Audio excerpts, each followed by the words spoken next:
Hello and welcome to the Creators Guild podcast. I'm Chris Howell and with me, Jared Lovelady. and we are here to talk about all things creative. And as always, we're going to begin with a plug to go buy our book. If you haven't bought our book, you should go get it. A Flight from Shadows. It is book 1 in the Chronicles of Duradin series. Book 2, we are working on it. We're slaving away. We're getting there. We're getting there. We are way behind where we want to be, but we promise we are going to work our butts off and try to get it finished up soon. We have our editor lined out to help support. I don't know. Should we give our deadline? No, no, you don't get a deadline. Sorry. I really want to give you a deadline so that it gives me a deadline. But the way things have been going, I'm not making any promises. So today we have a guest that if you are on the video, you can see the guest just over my shoulder here. Can they still see the guest, Jared? Yes, they can still see Okay, it. you can see the guest.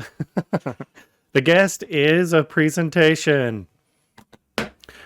We wanted to talk today about, I actually gave a presentation over the weekend. We had our Writers Guild meeting.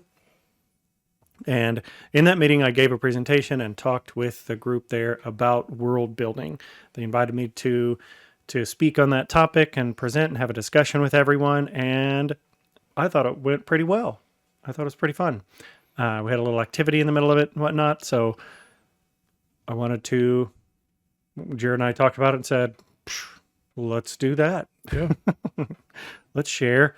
I mean, we're learning as part of this as we go. It's good instruction, so we want to share it with you. So the topic du jour, crafting worlds that sing. And it's really that subtitle there, A Writer's Guide to World Building. It really is. We want to get into, this isn't everything. It's not all encompassing. It's not a comprehensive discussion, but it is just a discussion on world building itself. If you are a writer, if you're a creator of any kind of story, doesn't matter whether, maybe you're an artist who does art and that art is centered around characters, it's centered around different aspects of things that you find interesting in life. It doesn't matter what it is. If it's anything story related, stories exist in worlds. It doesn't matter whether it's our world or a fantasy world that you're making up out of your head. They still exist in some kind of world.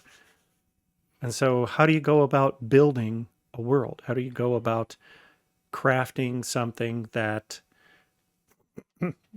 is really sustainable and foundational to help carry a plot forward? So that's what we want to talk about today. So we're going to go through the slides, or go through our little presentation here over the shoulder. Maybe. Okay. So the topics we're going to cover, we're going to dive into a little bit. We're going to talk about why worlds matter, what it is that makes it important. And then there are a couple pillars that are foundational to doing any kind of world building. And then we're going to talk about some activities you can do. We actually did this activity with the group in the Writers Guild meeting, and everybody sat around tables. We'll talk about that a little bit, and then we'll talk about maps. Are maps a necessity, or is it just cool to have maps? And then we'll talk about some techniques you can get into that help you build worlds without overwhelming. In particular, without overwhelming your readers or whoever it is you're sharing your work with and telling your story to. And then we'll dive into some details you can get into that will really help your world building pop, and then wrap it up from there. So that's what we're going to dive into today. So come along the journey with us into world building. So the first thing, why do worlds matter? I touched on this a little bit at the beginning. So, Jared wasn't able to be there on Saturday when I presented. He had some family stuff come up. So Jared's going to be he's going along for this ride with all of you. Yes. So I'm going to do this presentation for Jared and spark our discussion. So Jared, Dune. When you hear Dune, what's the first thing that comes to mind? First thing that comes to my mind is spice. Spice, and there's Spice and blue eyes. Those are the first things that pop into my head. So the spice is the world of Dune. Without the spice on the sand planet of Dune, the story of Dune wouldn't work. It wouldn't be a story. What about Lord of the Rings? What's the first thing you think of with Lord of the Rings? Hobbits. Okay. And where do the hobbits live? Live in the Shire. Okay. What about elves? Where do the elves live? I can't think of the name of it at the moment. But they live like there's Elrond's. I can't think of the name either. Gosh dang it. Your brain just infected me too. But they live where the elves live. Yeah. So on Saturday, what people said was Middle Earth. Like all these things are pieces of Middle Earth. The elves, the horse riders, the hobbits, everything. It's all Middle Earth. Yep. It's all built on Middle Earth. What about Harry Potter? Hogwarts. Yeah. This mystery, magical place. Without Hogwarts, I mean, yeah, there's Harry Potter and him as a character, but it has to be built on something. And the thing that it's all built around is Hogwarts, the school that the world's most powerful Dark Lord couldn't defeat a high school for seven years. So all of the Dune, Lord of the Rings, Harry Potter, those are all fantasy, both high fantasy and low fantasy. When we think about world building, Jared, when you talk about world building in general, what genre does your mind typically go to? Typically goes to a fantasy realm. Yeah. Because you have to build from literally the ground up your entire fantasy. Well, high fantasy anyway. When you get into low fantasy or thrillers or romance or whatever, you're typically working in a world that's already built. Yeah. So that's a good point.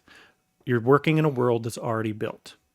We read a story we have a mentor hour every week, or every guild meeting.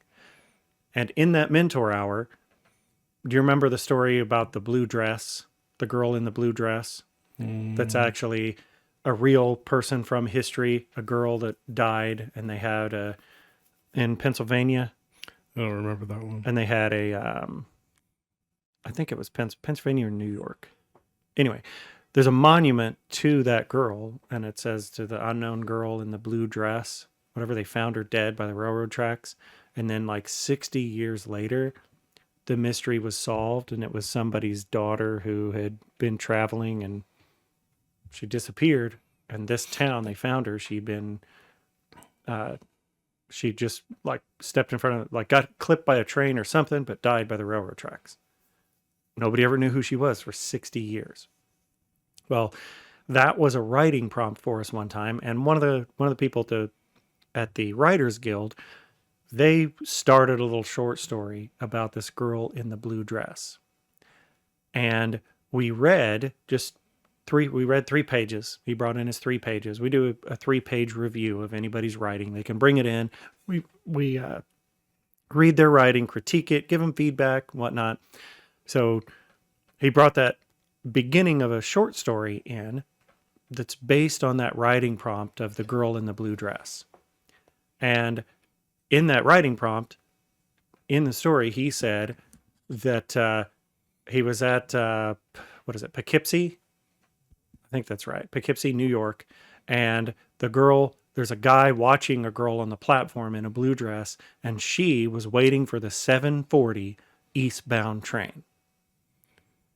In that meeting, somebody who was helping critique was like, well, after we read through the stories, like, one thing I want to point out and help you with here is I used to live in Poughkeepsie, and you said she was heading for the eastbound train from Albany to New York, and Albany is north of New York, and Poughkeepsie is between Albany and New York. There isn't an eastbound train, and you can't take an eastbound train between Albany and New York. Yeah. So he was like, yeah, I wrote it. I didn't look at details or anything. I was just writing real quick, That's world building. Yeah. Even in our world, you have to know geographically how is Albany and New York, Poughkeepsie, how are they relative to one another? If you don't know that, your world will be wrong. And your story will falter because of it. And we have to know that as fantasy writers. We have to know. That's one reason I think, personally, maps are important. Yeah. And still cool. And still cool. Important. We have to know which way is Tora going to travel, or, where are the different provinces she's going to go to, or whatever. Yeah, we have to know distances to get there, time frames, all of that kind of stuff. So that's something, when Tolkien was writing Lord of the Rings, before he wrote Lord of the Rings, he built his world. He had this world of Middle Earth that he knew what it was. He had the Shire and the different geographies that existed in Lord of the Rings. He wrote a language. Yeah. He was writing a language and then created the story. So it doesn't always fall into place that way, but worlds matter. Worlds are important to, it doesn't matter what your story is. If you write a cozy mystery where, Susan Keene is one of the writers. She's got multiple cozy mystery series. If you haven't checked out Susan Keene, go read Susan Keene. We still want to have her on the show. She wants to come on the show. We want to have her on the show. Why haven't we done this? Because we're not organized. Because we're disorganized. Just crap. Anyway, Susan Keene. Go check out Susan Keene. She writes cozy mysteries. She has to know the town for her cozy mystery. Murder, She Wrote. Susan Keene, she talked about this before, that in Murder, She Wrote, in the series, they had to have the character start going outside to other cities because they killed too many people in the little town that she lived in. And they were like, this is an issue. We can't keep killing people in this tiny town. Like, it doesn't make sense anymore. We've killed too many people. We have to go somewhere else. So she starts traveling and solving murders in other locations. Yep. So you have to know populations and densities and stuff like that to really build your world. It really matters regardless of the genre that you're writing. So with that, there are some pillars that you can build on, no pun intended, for creating your world. And the first one, we kind of talked about this a little bit already, geography and environment. So the first, it is, where does your story happen? And the reason this is important is because the location of your story can shape the entire story. So we talked about Dune. Well, that planet with the spice. Arrakis is the planet. Yeah. And it's not the only planet in the story. No. But without Arrakis, we don't have the story. Arrakis is centered it shaped politics and culture throughout the galaxy in which Arrakis exists. Yeah. So it's very important to understand the geography and environment of your world will shape how things play out, how your character, what your characters do, what their motivations are, and why. So Hogwarts. How did Harry get to Hogwarts? Yeah, he takes a train through a secret location. Yeah, he has to go through the 9 3/4, this portal, 9 3/4, into a world that exists in secret alongside our world. And then he takes the train to this castle that is the school, and it's all secret. You know, there aren't very many wizards. You know, if you go by the population of Hogwarts and then, you know, a couple of the other schools, there aren't very many wizards apparently. Very small, based on the story and how many people are at the school. It's not that many. No, thousands. Yeah. So very secret world, but it's literally right alongside everything we do. Maybe I turn around behind to this wall behind me and I'm like, bing bong boing, and portal opens up and I can go walk through the wall, you know, and be on a beach somewhere. Like all of this mystery and secrecy that surrounds their world shapes everything that they do. Ron Weasley's dad doesn't know what a rubber ducky is. You know, he's asking Harry, and he's like, Yeah. Harry, I have a question. What is the purpose of a rubber duck? Like, wait a minute, do wizards not take baths? Not At with all? rubber duckies, apparently. Like, does nothing float there? They have to float because they're all full of witches, and witches weigh the same as a duck, which means they're made out of wood, which means they all float. Or maybe that means they don't take baths because they all just float. They just float on top. So that's why they don't have rubber ducks. And if you get that reference, we can be friends. So geography environment is very, very important to your world. It will shape how things play out in your world. But when you start with that pillar, you should, when you're looking at geography and environment, you don't need to tell everything about your world. Start with something vivid and small, and then build outward from there. So you start with a crumbling castle. You start with a neon lit metropolis. You start with a cupboard under the stairs. There's all kinds of places you can start that are related to this geography and this environment, and then reveal the rest to your readers or you know, to whomever you're telling this story to. Reveal the pieces over time and build on that geography and environment and let it shape what your characters do and how they interact and the flow of your plot that they follow. So the second pillar, culture and society. So who lives in this world that you've created? You have the geography. Who lives in this geography? And how do they live there? What are their interactions like? So in Divergent, you have the different factions in Divergent. And each faction, they all live in this same city area. Mm-hmm. You know, it's surrounded by, like, they're isolated. All the factions are isolated, but beyond being their whole society being isolated from the outside, they're isolated from each other as well. And the cultures within their geographic separations are very different from one another. They'll have people from each faction come together to make decisions and whatnot, and to interact with each other. But most of the time, that geography separates them, and then the culture and society, how they live within those geographic separations, tell the story. Like Triss goes and becomes, I don't remember the name of the factions at the moment, but the ones that fight.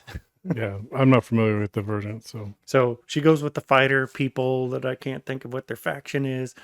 But they have to be brave and fearless, and learn how to fight and learn how to do everything. And there's a whole group that's all pacifists. And Chris lives in a world where, trains and buildings and jumping off things and sky and, not skydiving, but zip lining and, it's danger and there's a big pit you can fall into, like all this stuff. Whereas you go to the pacifist faction and it's like, we garden and we wear robes and we walk around and meditate, and their geography is conducive to that. So the other one, think about the class system in Pride and Prejudice. Could Elizabeth and Mr. Darcy, would their story even exist without the class system? Yeah. I'm like, the story's not there. And where they live, so you have the geography, and then this culture sets up the world in which there can be this pride and prejudice between even classes that are close to each other. And then you get the ripple effects out of her siblings, her friend, who marries the preacher guy, who's boring as all get out, But all of these different things exist because of the culture in which the characters live and how they live there. So a tip when you're creating cultures, when you're going to do something in your world, have some kind of quirky tradition or some kind of rule, and then explore those ripple effects. So some examples, we have them on the slide there, is maybe everybody wears masks on Fridays. And why? Why would they wear masks on Fridays? It could be any number of things. Could be one day, there used to be a king who burned his face and he forced everybody to wear masks. But he only left his castle on Fridays. Well, that happened 1,500 years ago, and the tradition has carried forward. And now it's some kind of religious theological thing that you get closer to the gods by wearing masks on Friday. And Friday is the holy day. And it all goes back to, well, everybody's forgotten their history. And it's actually because that king maybe just was really ugly. He didn't want anybody to see he was ugly. So made everybody wear masks. So any number of traditions, things like that. Maybe when you go into a stone house, you have to walk backward. Why? It's an interesting one. This is, we're knee deep in book 2. Yeah. And we're continually building culture. Yeah. It's not something that's, okay, we're done, it's set in stone.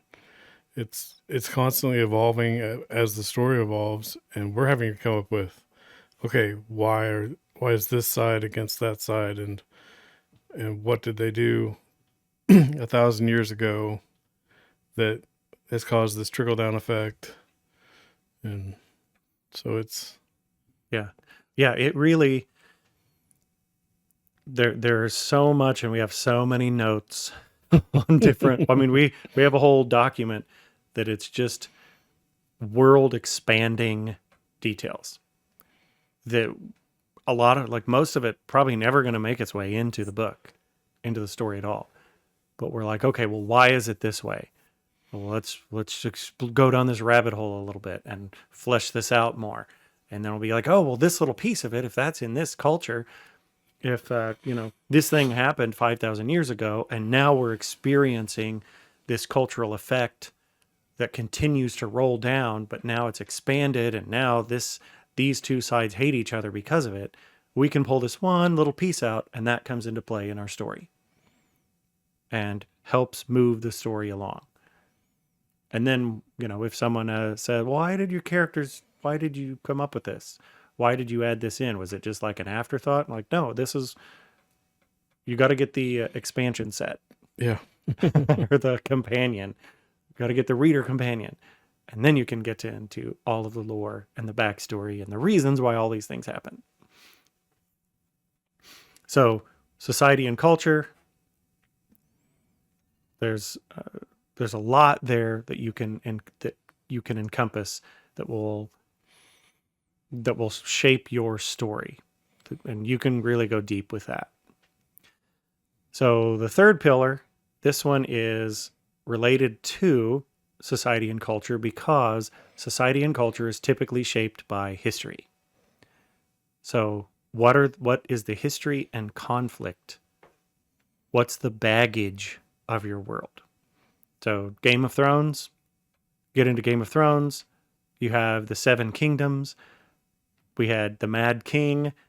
All the kingdoms were united at one point, and then they came in, killed the Mad King. The kingdom separated, and then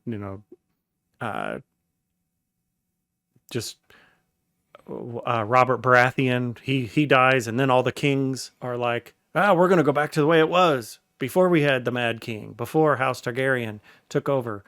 We're going to be our own independent kingdoms. Well, maybe we should reunite and have war together, But all of it comes from this baggage of war-torn past.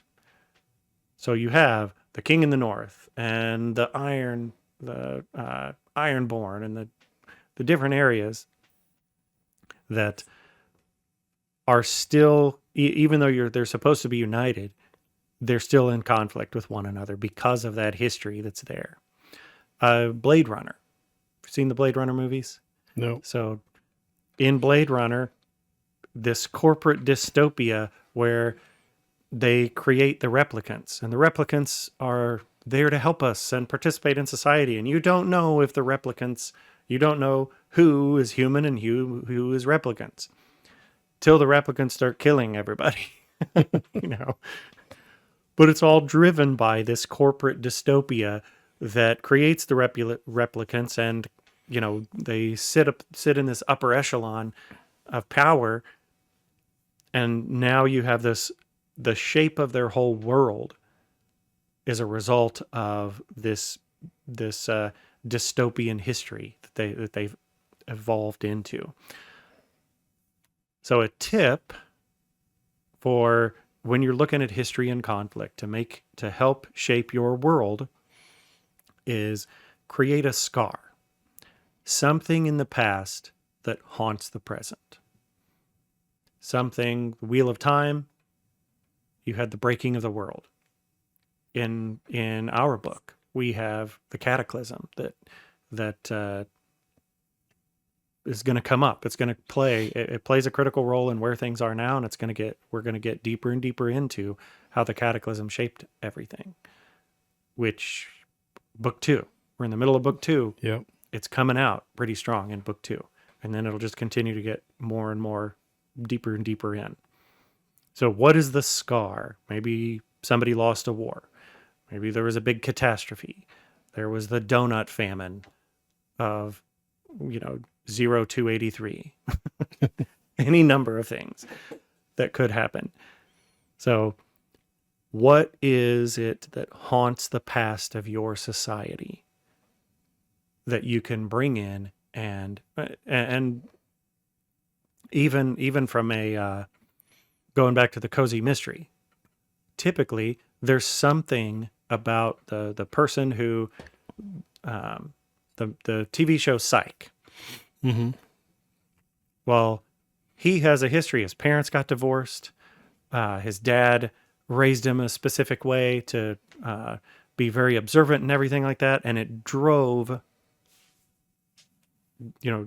he has a history. He has scars from his past that drive him to be the way that he is. And then we have the whole story Psych. So even in something as lighthearted as the TV show Psych, you have location, you have the culture in which he lives, and then you have history that goes all the way back to him and Gus as children with that same dad, and all these different things that continually reveal themselves throughout the show. And none of them are like super crazy major, he wasn't bitten by a vampire. There wasn't a earthquake that destroyed the city that he lived in. Yeah, it doesn't have to be central, but it needs to be there. Yeah. Yep. It's got to be there, and it's got to permeate part of what you're doing. Something to remember, though, you don't need every detail. You don't need to, even if it's a world you're creating, you don't need to know everything about the world you're creating. You need to know the details that serve your story. And as long as you know that, and then you can incorporate the parts that do serve your story and move things along, you'll have a richer, more full story than just trying to say, you know, the rabbit and the turtle raced, and the turtle won somehow. Doesn't make sense. No, it doesn't. But yeah, I would caution writers that's a big one. Yeah. We're not so good at that. I mean, when we flesh something out, we're doing it for a reason, but we do sometimes get off onto, and Yeah. Yeah, but part of that for us is where it does, and again, going back to that comment of when you think of world building, you usually think of fantasy, because when you're creating a world out of nothing, and it has its own society, its own cultures, its own religions, its own political and economic, socioeconomic structure, all these things, you have to be able to make sure you're not leaving some giant gaping hole yeah, leaving that plot your holes story can fall into. is it's important not to have plot holes. And I think part of it for us is we really enjoy it. Yeah. So going down the rabbit hole now and then for us is as much just our way of either breaking up a long writing session or, whatever. And a lot of times it'll lead to new things. Yeah. Well, that's also the risk. Yeah. Is, oh, hey, let's write this trilogy. No, it's going to be 5 books. No, it's going to be 14 books. Yeah. Yeah. So, I mean, it's very much like Gandalf talking to, did he say, I don't remember if he said it to Bilbo or to Frodo. I think he said it to Bilbo, where it's a dangerous thing leaving your door. I think he said it to Bilbo, yeah. To Bilbo, yeah. Like that is you as a creator trying to create a new world. It's a dangerous thing creating a world because it can expand on you really, really fast. Yes. And get very, very big. So that leads us into, you can have bad world building. If you're throwing stuff in there that does not help the story at all, your character, it's kind of like the writing rule of, if there's a gun, if you describe a gun over the fireplace and that somebody's grandpa gave them or whatever, if it's in the scene, somebody better use that gun over the fireplace at some point. Yeah. If anything like that you add in, any detail that you add in, especially if you kind of draw it into the center of what you're writing, or give a little bit of extra emphasis, or you have some unique thing that you add in, that they opened the closet and there was a pair of bright red shoes in the closet, and they looked at the red shoes and decided they're going to go with these other shoes. They don't even know how the red shoes got there. And they shut the closet door. And then you never talk about the red shoes again. Like, bad story, bad, you made a mistake. Candy City? Yeah. Yeah, there's that. We don't want to. No. So be careful with your world building. One, like I said, it is easy for your world to expand very rapidly and start running away with you and making you feel overwhelmed. But try to build those world elements that help serve in your telling of the story. So do some world building so that when you come back to tell your story, you already know where your world exists, how it exists, what the locations are, what the societal structures are, what that history is that weighs over everything. And once you know that, it doesn't have to be everything, but just know enough so that as you're telling the story, you can just tell the story without having to worry about having to come back and be like, wait a minute, does my world have that? Does my, are people able to use telepathy in that way? Like, well, if you already know how your world exists, you don't have to try to come up with rules along the way. And it's easy if you don't have a world to build upon, to get lost in the story you're trying to tell. Very easy. So both things. It's easy to get lost in creating so much world that you get overwhelmed. If you don't have enough world, it's easy to get lost trying to tell the story. So be careful at both ends, because in either way, you could end up with bad world building. If you want to do an activity, we did this with the Writers Guild group, and it was actually really fun. I'm like, I set out big sheets of paper, like 11 by 17 or 17 by 20. I don't remember. Big poster size sheets. So they were bigger than 11 by 17. Big sheets of paper. And I put them around at every table, and we had like 60 something people there. And I just went around. I had a big bucket of rice, and I just dumped rice on everybody's sheets of paper at each table. And then I was like, okay, whatever table you're at, your group is now a world building group. So are you building a city? Are you building an island? Is it a continent? Is it a chain of islands? Is it multiple continents? Take you this rice and shape it into a map. Does it have an inland sea? Does it have lakes? Does it have rivers? Push the rice around. Maybe you just shake it randomly and let it fall however it's going to fall. And then I put markers on the table, and everybody use the markers, go around, draw around the rice, and turn that into a map. So this isn't my idea. It's an idea that exists out there. And I was like, we're going to try this. But it was really fun. Like, people, they just kept wanting to draw their maps and create the worlds. So I had to be like, okay, guys, we're going to talk about this now. And it was still just the hum of conversation through the room, and people still drawing, and, oh, we're going to put a lake here. Oh, let's put this here and do that over here.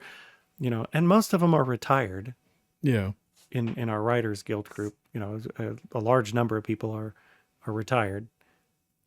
So I'm like, man, we should go to, not to say anybody at the Writers Guild should be in a nursing home at all. If anybody at the Writers Guild listening, I'm not saying that.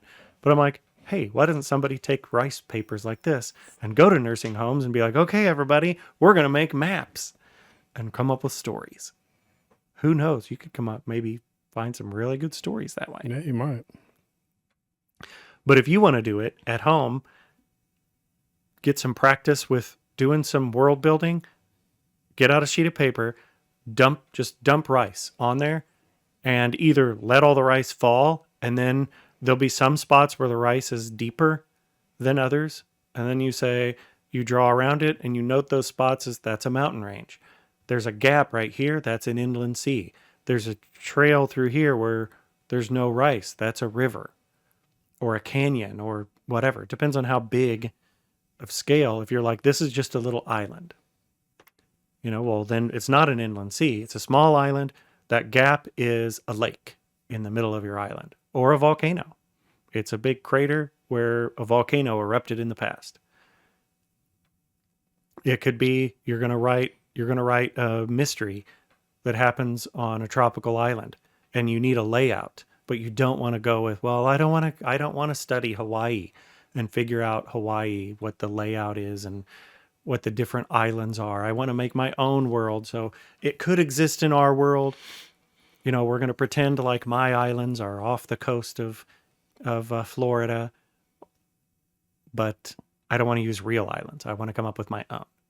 Well, dump some rice on your paper, make some islands, and start drawing a map. And then, oh, these are some islands that are near the Palisades or whatever. Yeah. And then when you do that, if you want to do exactly what we did, come up with a name for whatever it is you're creating, and then do something from each of those pillars. So what I had them do was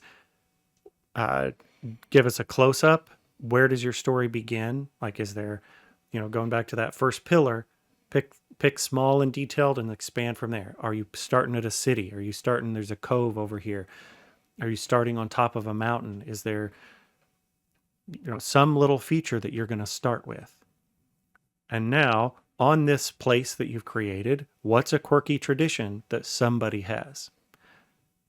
And then what's a scar from the past? One of the tables came up with, they called it like Cardonia, something like that. And there was the River of Spades and the Mountain of Hearts. And everything was some kind of reference to cards. Card game, yeah.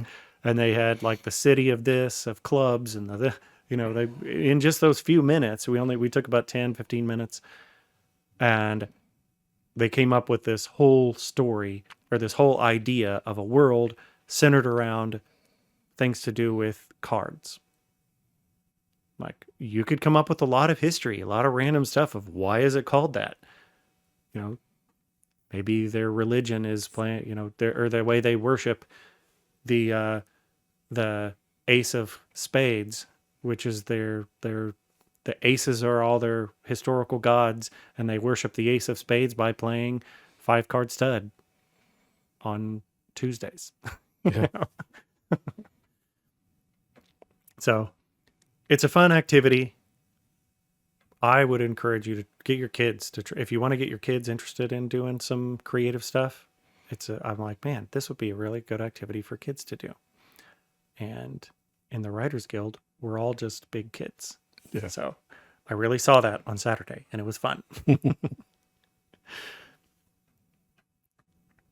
So map building. This is, if you're following us on YouTube, if you're on our video,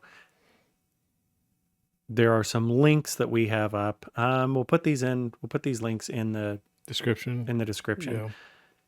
But you need maps. Maps, I think they're necessary.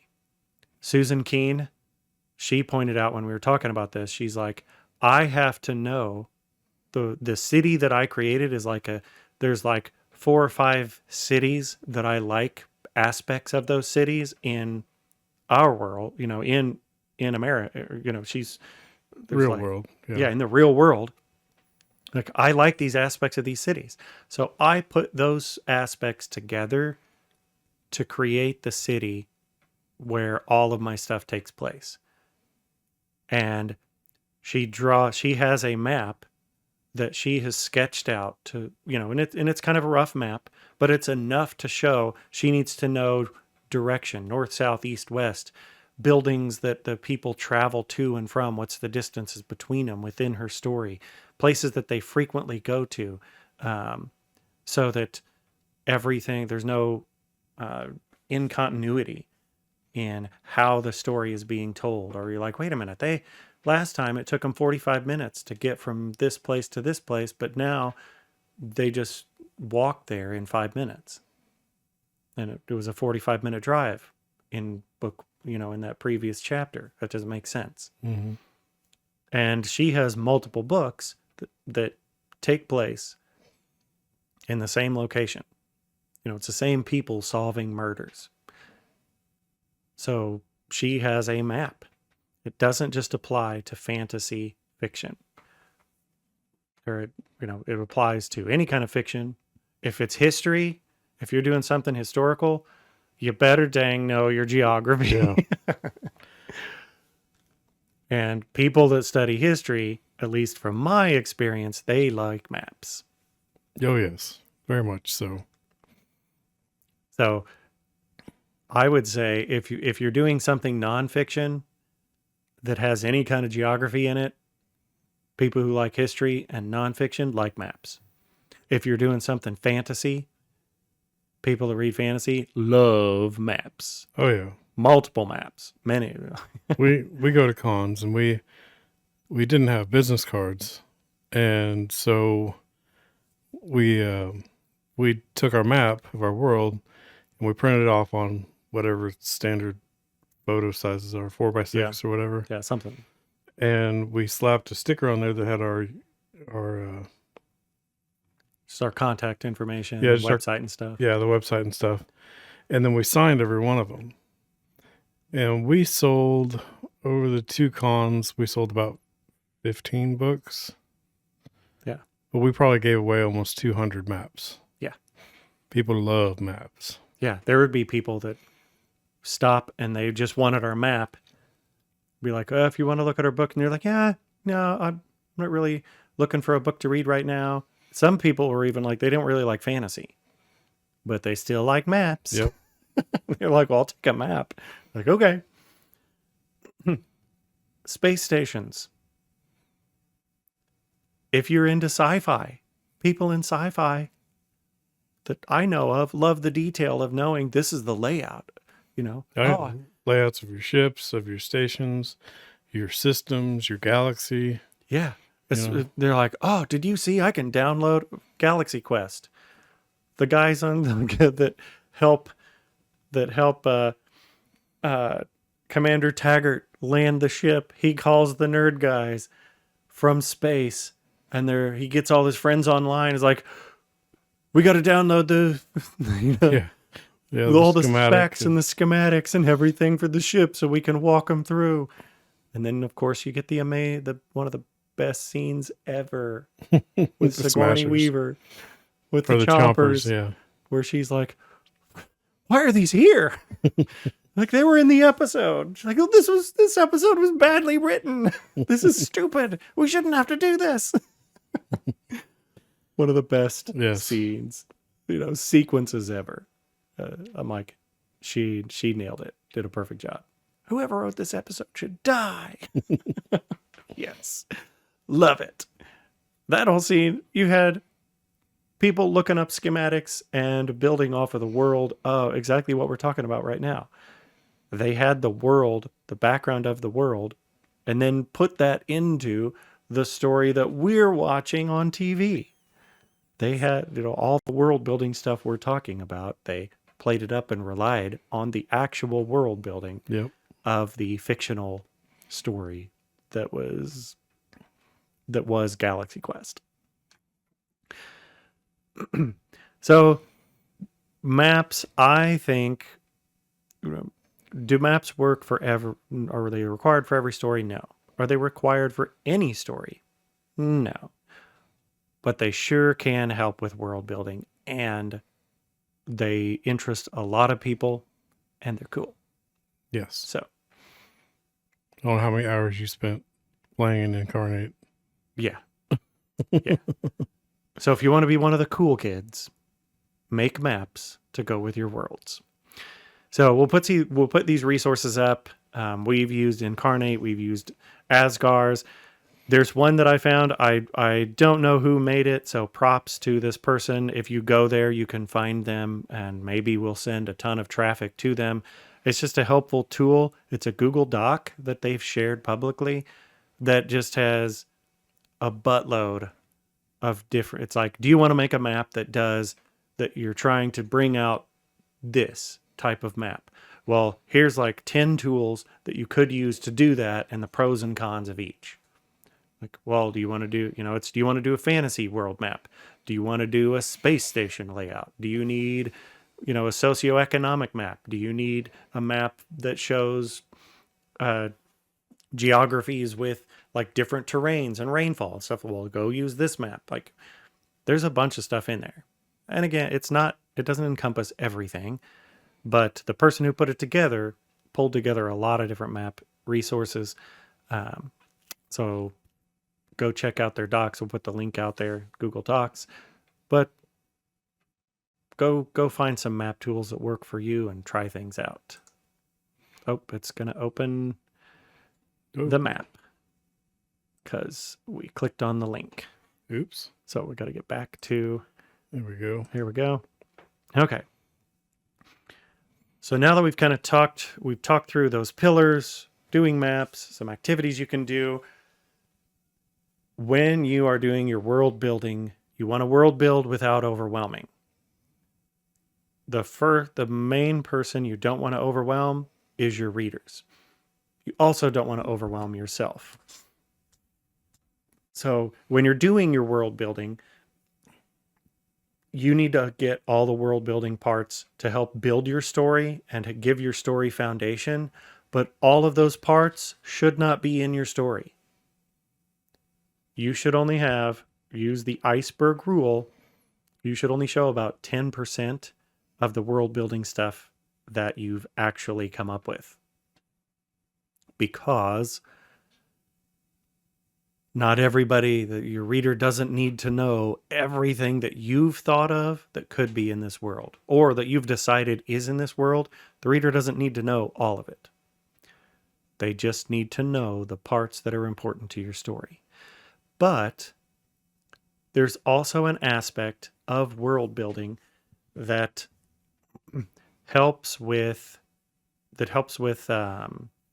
adding mystery. So, Jared, you know Tatooine. Yeah. And you know galactic history of Tatooine. A little bit, yeah.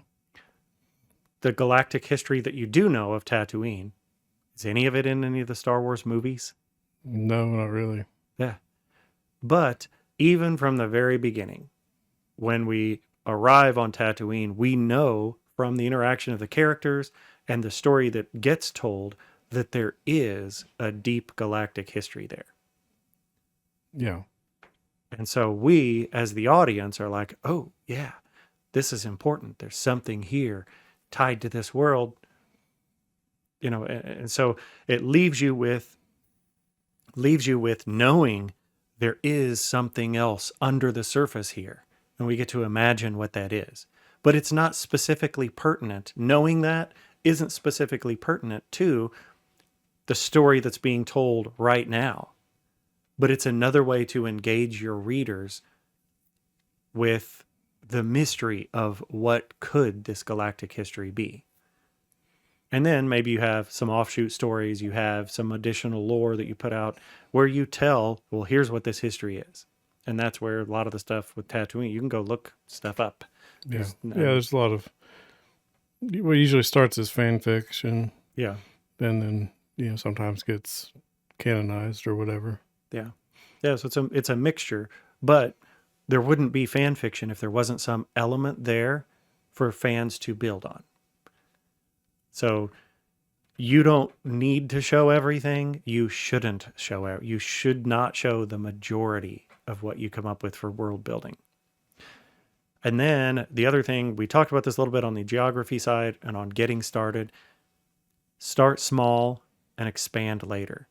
Don't start your book with, let me tell you about, here's this world. And on this world is, there's snow-capped mountain ranges in the east, and they're 476 miles long, in this one range. But then that range fades into the other range. It goes from the Dalapia range to the Algonquin range, and then the Algonquin range falls into the whatever foothills, and the foothills become the Trippian Valley, and it has this type of grass, and this type of grass, and this type of grass, where you're like, nobody cares. Yeah. Get me to the location. Yeah. So you can start with a street, a room, a village, and then add details as needed. So one of the example we have on here is Bilbo begins in the Shire. This small inn. It doesn't even start in Hobbiton. It starts in the Shire. Or doesn't start with like all the hobbits. It's just the Shire. And again, going back to the Harry Potter reference, Harry Potter starts in the cupboard under the stairs. Like, You go from the cupboard under the stairs to the Dursleys' house, to the street that the Dursleys live on, to the city where the Dursleys live, to the world, that the Dursleys and Harry Potter have experienced, to a magical world that lies outside of that world, to traveling across this magical world, to a giant magical castle, to multiple magical castles, to dragons, to, everything all over. And then it becomes, this global thing with the Dark Lord who wants to destroy everything all over the planet. But it started with a boy who lived in a cupboard under the stairs. So pick your starting location. Pick whatever the details are around this little piece, tiny speck of this iceberg that's, your 10% that's sticking above the water. Go find one little flake of ice on that iceberg, and that's where you're going to start. And then give us enough as you tell the story. Maybe this mountain range comes in at some point. Maybe the grass, a couple types of grass, why they're important to the story, because, something they're used. They make two different types. One can be spun into gold bricks and one can be spun into silver bricks through some kind of weird alchemy. And that comes into the play, but you don't have to know that at the beginning. You just need to pick this small, detailed, vivid description of where you're starting and then pan out from there as your story progresses. As you're doing this, steal from reality. There's no copyright on the world around you. Yeah. Everything around you is fair game to put into your story. So blend the real world with your imagination. So, example, we have The Last Airbender. It is Asian culture combined with magic. There's so many different stories with things like that. Universal Soldier or Escape from New York. Go back to some old 90s, 80s, and 90s movie stuff. Total Recall. All these elements of aspects of the world in which people lived in the 90s and 80s slammed into some sci-fi mixture that the only limitation is as broad. The only limitation on putting the world around you into some fantasy or into some story is how deeply you can go with your imagination. So grab things from the world around you and apply your world to the things around, things that are in your everyday life. The other part of it, this goes back to that first thing like Star Wars and that deep galactic history, is set constraints. Use constraints to spark additional creativity. So limiting, not knowing all the history of Tatooine, but hinting at the history of Tatooine drives us to think about, well, what else? What else is out there? What's that history? What are these things that we might have missed? Look at, you have, your creative limits. You have Dune, a desert planet. Like all of Dune takes place on this desert. It's all sand. Yeah. It's sand and there's worms. That's it. There's some rocks, some mountains. Lord of the Rings is a little more, they filmed it, the movie side, they went to New Zealand and big giant mountains and valleys and rivers and all these different things all over the place. Dune was just sand. Yeah. The whole story is just sand. But that restriction actually sparks like, well, if there's giant sandworms there, what else? What else is there driving all of this to happen?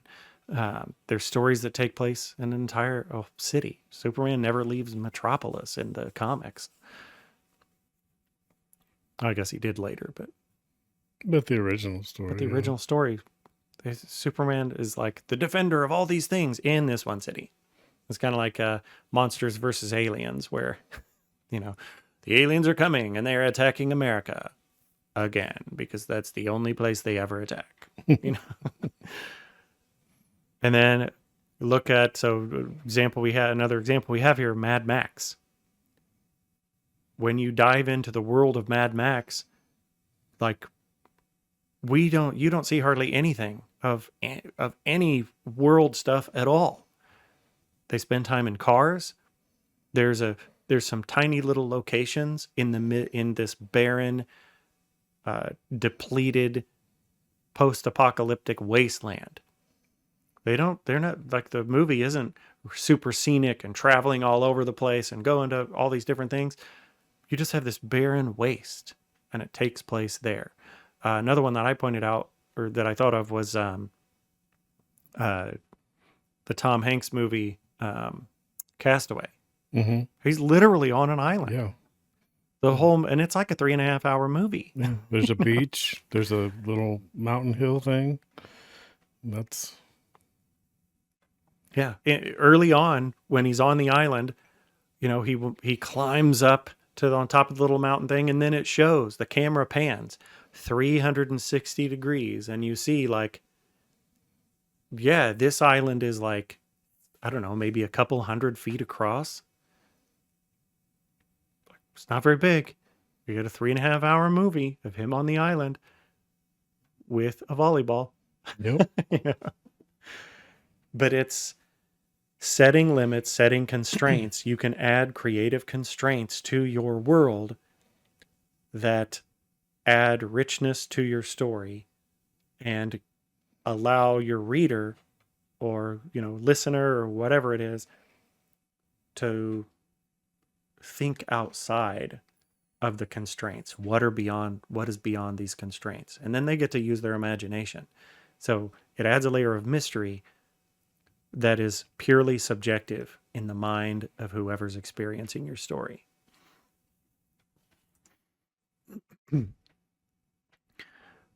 When you're writing your story, there are details that you can add in to creating your world that really help it pop. So sensory details. What does your world smell like? What does it sound like? What does it taste like? Are there special things? So we've talked about this multiple times, the spice in Dune. The Witcher, there's always something with swords clanging, and they're all Witchers using his swords all the time. So think about, you can really use these immersion tools to help create the world that you want your audience to experience around sound, taste, smell. We had an episode before where we talked about food. We spent the whole episode talking about food in these different worlds, limitations of food, of how much can you, if you're traveling and you don't have time to forage, and you have bread and cheese, and you're going on a 5-day hike, how many pounds of cheese do you have to take in order to get enough calories to make it for those days? So really dive into, how can you immerse with those little details of scents in the air, sounds that your world makes. Maybe the world itself has this vibrational hum to it. Maybe there's a sun that, as it rises, it's like, the entire day. And if you get that reference, we can also be friends.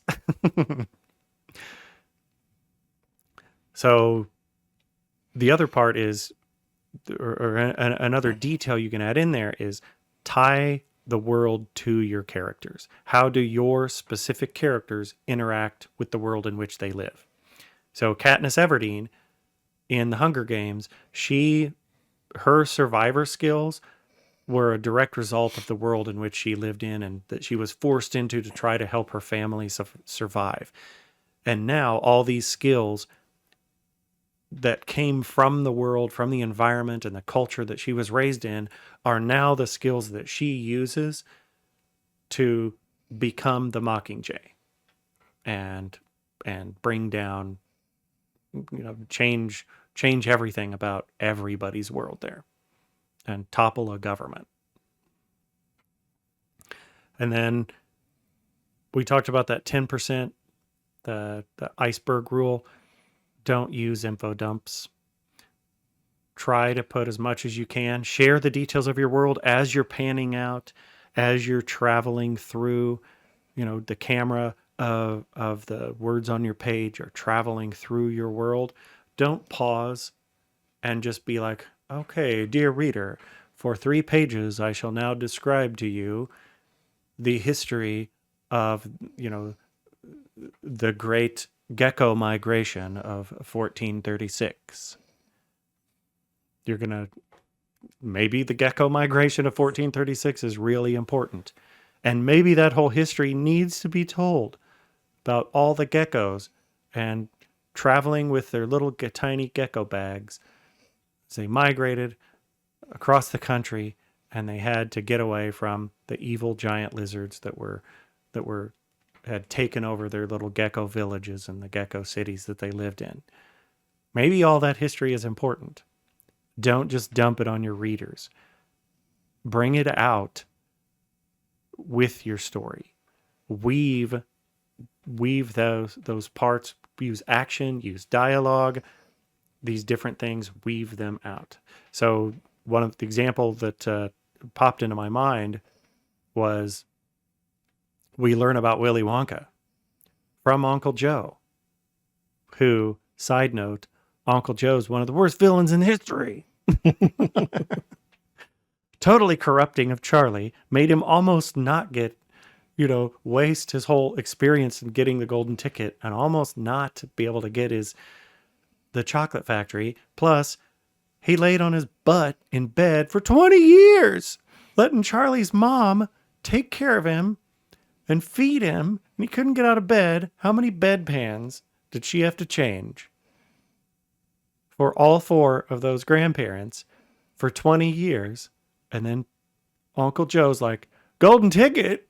I can wipe my own butt now. Look at me. I can kick my feet up. Yeah. Chocolate and a chocolate factory? Heck yeah. Anyway, I'm passionate about that. But Uncle Joe reveals, nobody ever goes in. We have the little guy, I'm talking the movie here, talking the Gene Wilder version of the movie, because that's what's coming into my brain the strongest at the moment. The crazy guy with the giant with all the knives. We're like, what? He looks like a psycho, and he pushes around a cart full of giant knives. I think this guy's a murderer. Charlie was really lucky not to be dead. But he's like, up the airy mountain, down the rushing glen, we dare not go a-hunting for fear of little men. You see, nobody ever goes in. Nobody ever comes out. And then he creepily pushes his cart away. You're like, creepo, murderer, you're a murderer. But Charlie then has that conversation with Grandpa Joe about the creepy murderer knife guy told me he didn't kill me, but instead he told me nobody ever goes in or nobody ever comes out. Mm-hmm. And then we get this story in dialogue from Grandpa Joe about Willy Wonka. I shall be ruined. And then he shut the door, and we learn about Slugworth and the struggle. And then all of a sudden, the factory started up again, and all the candy, more candy's coming out forever. They're like, but somebody's got to be making all the candy. And Joe's like, hundreds, must be maybe thousands of people working in there. Like, but who's doing it? It's like, that's the mystery. We could have just you could info dump all of that. Roald Dahl could have been like, all right, readers, let me tell you about Willy Wonka's chocolate factory and why it's all locked up and why this is a special place. He didn't do that. He gave it to us a little bit at a time. He read it. We got it from our characters as the story was told. So use those techniques. And then, as you're going through, ask yourself those questions. What are some specific sounds or smells from your world. If you do the rice activity, if you create that rice map, what does it smell like? Does it smell like rice? Maybe you're like, this is an island, a rice island, and it smells like rice, and they eat rice pudding, and they cook with rice vinegar, and they drink rice wine. Everything's rice. And it always smells like rice vinegar and rice wine. Wouldn't be a very pleasant place. Just maybe it's not supposed to be. This is your world. This would be take Bob Ross, him painting the happy little tree and the tree's little friend, and then do that in a world. I mean, actually, that's really Bob Ross was creating worlds. He would tell a story as he painted. Not super in depth, but you could take one of Ross's paintings, listen to him as he's instructing and everything, come up with some ideas and be like, I'm going to create a whole world from this painting. I'm going to use this as a writing prompt. Maybe the story is about a happy little tree, and the happy little trees don't like to be alone. So he's going to get a little friend. Maybe. What's the story of the happy tree and his happy little friend?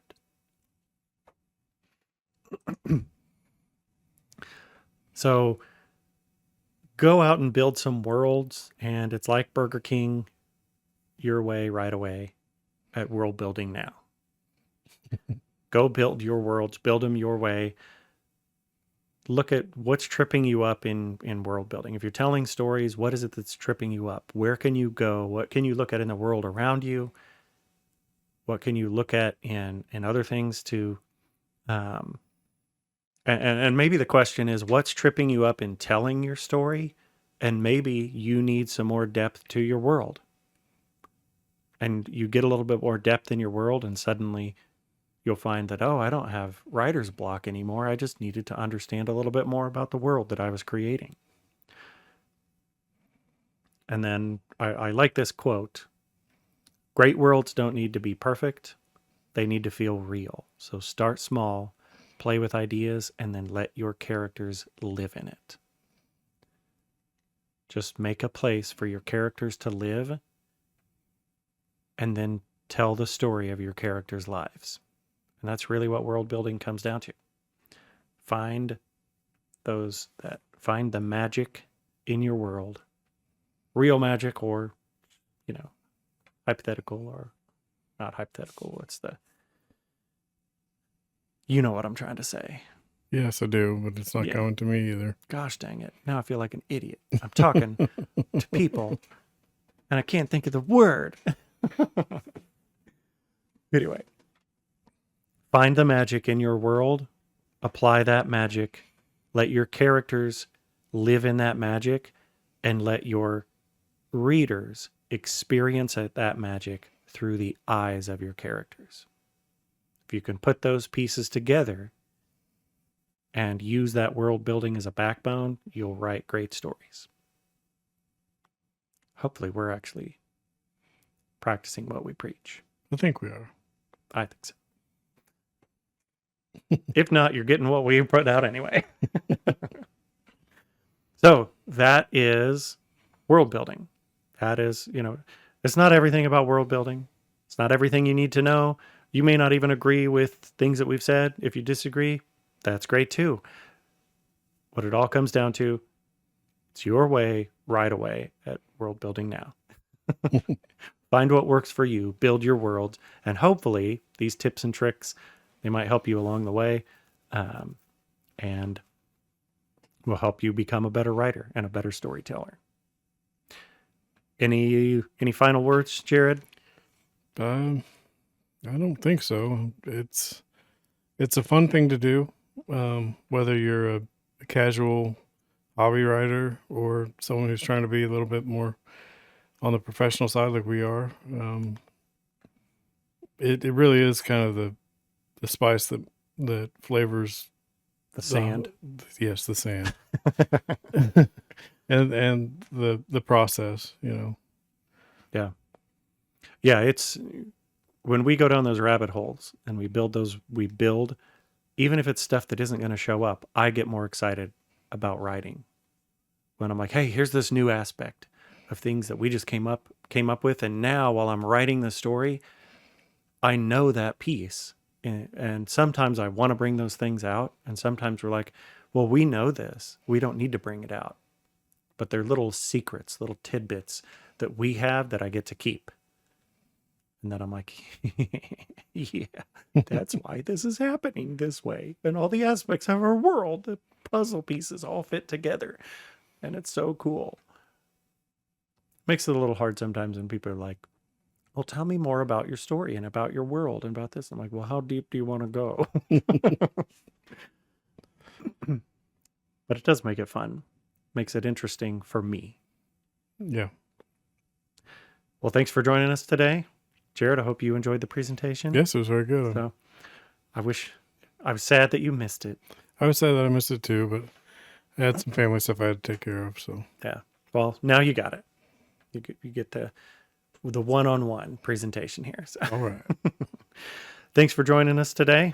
We hope you enjoyed this and hope that you can put these tools, put them into your toolbox, use them, and that it helps enrich you. If you're a storyteller, if you're a writer, that it enriches your life and the projects that you're working on. Till next time, go in good spirits. Thanks for listening to the Creators Guild podcast. Don't forget to get your copy of A Flight from Shadows, available on Amazon. While you're there, please rate it and give it a review. If you like the Creators Guild, please like and subscribe, and make sure to share it with your friends. Until next time, go in good spirits.